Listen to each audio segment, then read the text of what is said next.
पूर्व श्लोक में जिस बुद्धि के आश्रय की बात बताई, अब आगे के श्लोक में उसी बुद्धि के आश्रय का फल बताते हैं। बुद्धि युक्तो जहातिह उभे सुकृत दुष्कृते तस्माद्योगाय युज्यस्व योगः कर्मसु कौशलम। समतायुक्त मनुष्य जीवित अवस्था में ही पुण्य पाप का त्याग कर देता है, अर्थात उसको पुण्य पाप नहीं लगते, वह उनसे रहित हो जाता है। जैसे संसार में पुण्य पाप होते ही रहते हैं, पर सर्वव्यापी परमात्मा को वे पुण्य पाप नहीं लगते, ऐसे ही जो समता में निरंतर स्थित रहता है उसको पुण्य पाप नहीं लगते। गीता दूसरे अध्याय का 38वां श्लोक। समता एक ऐसी विद्या है जिससे मनुष्य संसार में रहता हुआ ही संसार से सर्वथा निर्लिप्त रह सकता है। जैसे कमल का पत्ता जल से ही उत्पन्न होता है और जल में ही रहता है, पर वह जल से लिप्त नहीं होता, ऐसे ही समता युक्त पुरुष संसार में रहते हुए भी संसार से निर्लिप्त रहता है।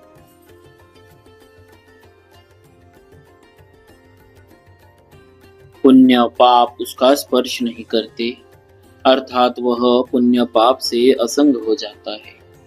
वास्तव में यह स्वयं चेतन स्वरूप पुण्य पाप से रहित है ही। केवल असत पदार्थों शरीर आदि के साथ संबंध जोड़ने से ही पुण्य पाप लगते हैं।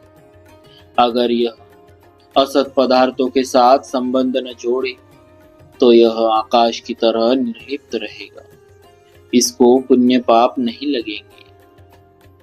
तस्माद्योगाय युज्यस्व, इसीलिए तुम योग में लग जाओ, अर्थात निरंतर समता में स्थित रहो। वास्तव में समता तुम्हारा स्वरूप है, अतः तुम नित्य निरंतर समता में ही स्थित रहते हो। केवल राग द्वेष के कारण तुम्हारे को उस समता का अनुभव नहीं हो रहा है। अगर तुम हरदम समता में स्थित न रहते तो सुख और दुख का ज्ञान तुम्हें कैसे होता, क्योंकि ये दोनों ही अलग अलग है। जब इन दोनों का तुम्हें ज्ञान होता तो तुम इनके आने जाने में सदा समरूप से रहते हो।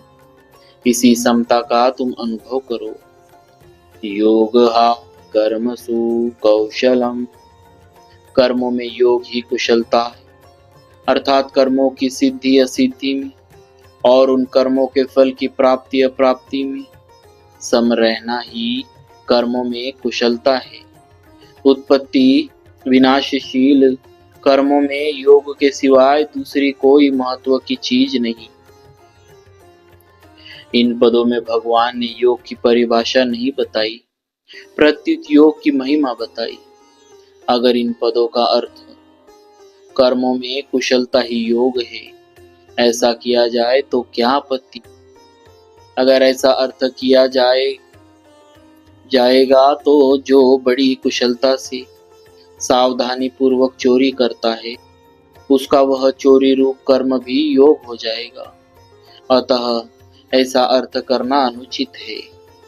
कोई कह सकता है कि हम तो विहित कर्मों के ही कुशलता पूर्वक करने का नाम योग मानते हैं, परंतु ऐसा मानने से मनुष्य कुशलता पूर्वक सांगोपांग किए गए कर्मों के फल में बंध जाएगा, जिससे उसकी स्थिति समता में नहीं रहेगी।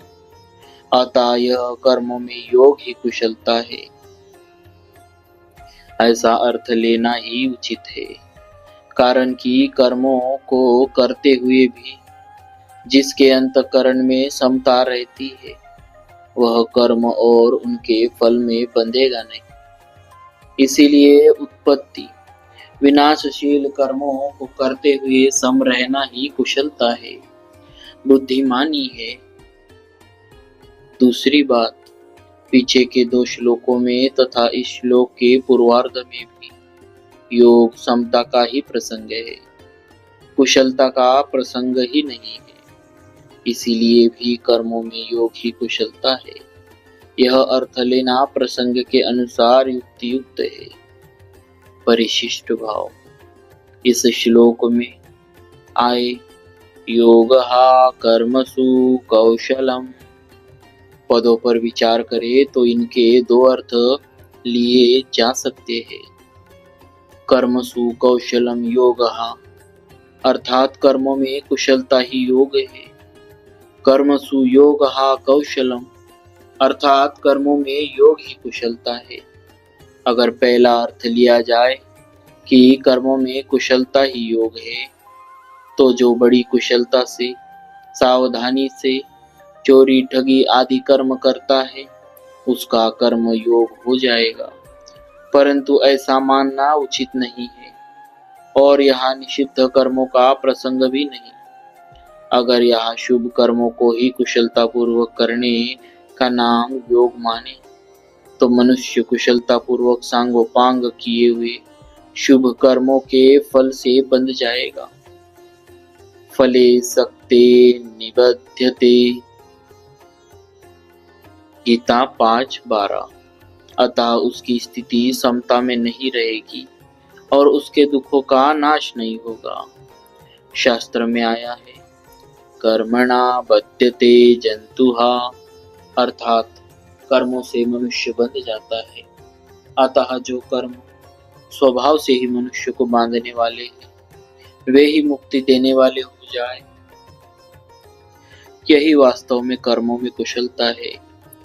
मुक्ति योग समता से होती है, कर्मों में कुशलता से नहीं। योग समता का आदि और अंत नहीं होता, परंतु कर्म कितने ही बढ़िया हो, उनका आरंभ तथा अंत होता है और उनके फल का भी संयोग तथा वियोग होता है।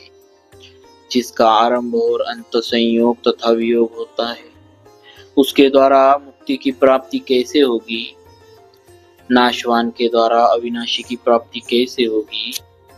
समता को परमात्मा का स्वरूप है। समता तो परमात्मा का स्वरूप है।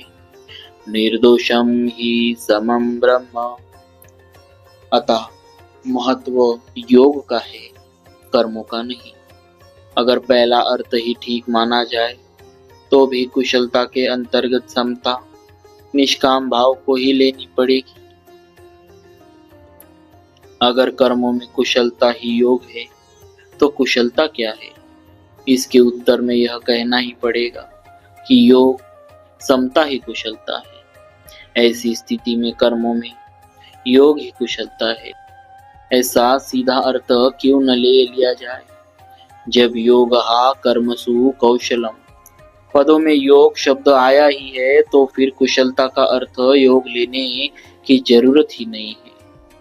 अगर प्रकरण पर विचार करें तो योग समता का ही प्रकरण चल रहा है, कर्मों की कुशलता का नहीं।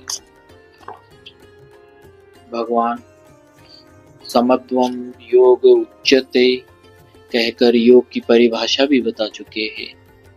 अतः इस प्रकरण में योग ही विधेय है, कर्मों में कुशलता विधेय नहीं है। योग ही कर्मों में कुशलता है, अर्थात कर्मों को करते हुए हृदय में समता रहे, राग द्वेष न रहे, यही कर्मों में कुशलता है। इसीलिए योगः कर्मसु कौशलम यह योग की परिभाषा नहीं, प्रत्युत योग की महिमा है। इसी 50वें श्लोक के पूर्वार्ध में भगवान ने कहा है कि समता से युक्त मनुष्य पुण्य और पाप दोनों से रहित हो जाता है। अगर मनुष्य पुण्य और पाप दोनों से रहित हो जाए तो फिर कौन सा कर्म कुशलता से किया जाएगा? अतः पुण्य और पाप से रहित होने का अर्थ यह नहीं है कि वह कोई भी क्रिया नहीं करता, क्योंकि कोई भी मनुष्य किसी भी अवस्था में क्षण मात्र भी कर्म किए बिना नहीं रह सकता। गीता 3 अध्याय का 5वां श्लोक। अतः यहाँ पुण्य और पाप दोनों से रहित होने का अर्थ है उनके फल से रहित, मुक्त होना। आगे 91वें श्लोक में भी भगवान ने फलम त्यक्त्वा पदों से फल के त्याग की बात कही है। गीता में कुशल शब्द का प्रयोग 18वें अध्याय के 10वें श्लोक में भी हुआ है। वह अकुशल कर्म के अंतर्गत सकाम भाव से किए जाने वाले और शास्त्र निषिद्ध कर्म आए हैं तथा कुशल कर्म के अंतर्गत निष्काम भाव से किए जाने वाले शास्त्र विहित कर्म आए हैं। अकुशल और कुशल कर्मों का तो आदि अंत होता है, पर योग का आदि अंत नहीं होता। बांधने वाले राग द्वेष कुशल अकुशल कर्म ने, अतः राग पूर्व किए गए कर्म कितने ही श्रेष्ठ क्यों न, वे बांधने वाले हैं ही। वे बांधने वाले हैं क्योंकि उन कर्मों से ब्रह्मलोक की प्राप्ति भी हो जाए तो भी वहां से लौटकर पीछे आना पड़ता है। गीता 8वें अध्याय का 16वां श्लोक।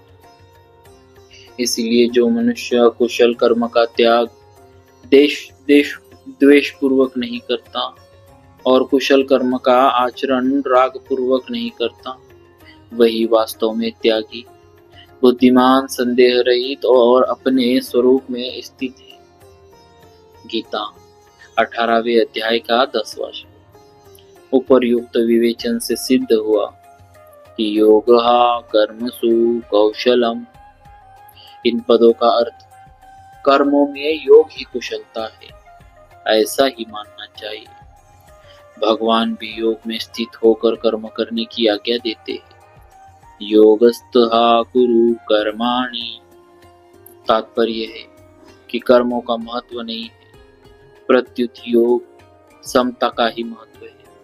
अतः कर्मों में योग ही कुशलता है। बोलिए भक्तवत्सल